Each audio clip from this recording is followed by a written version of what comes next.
Okay, ito yung formula nung kinuha natin nung nakaraan, nakasama nung magnitude linear velocity. Example niyan is nandito sa likod, ayan.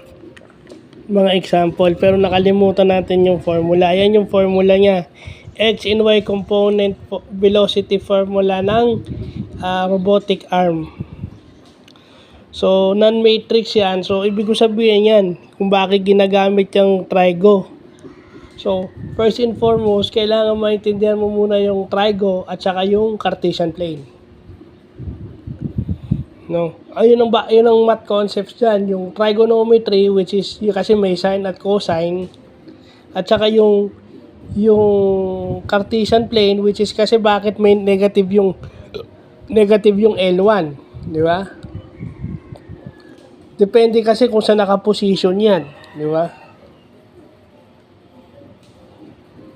Kasi around the origin yan, around the origin.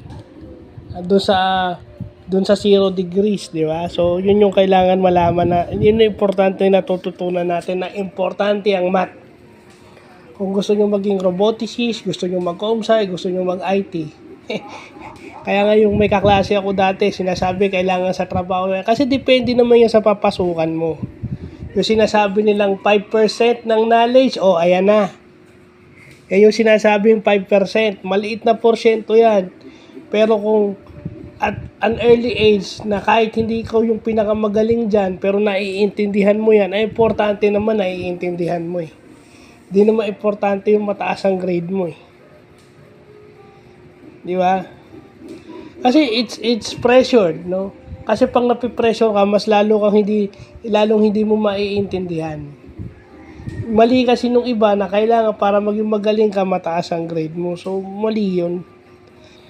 Eto nga, self-taught nga ako eh. Wala nga ako nito. So, bakit ko pinag-aaralan to? Kasi hindi ako pwede magbuting-ting. Hindi ako katulad nung iba.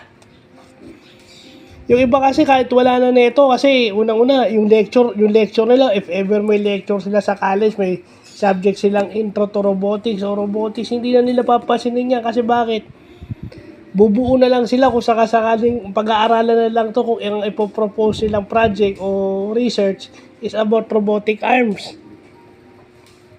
Hindi na nila papansinin to kasi nakakapagbuting-ting naman sila at nakakapag-program naman sila. Pero hindi nila nalalaman, bago sila mag-program ng robotics, dapat matutunan muna nila to. Ito yung primary. So, yun lang po.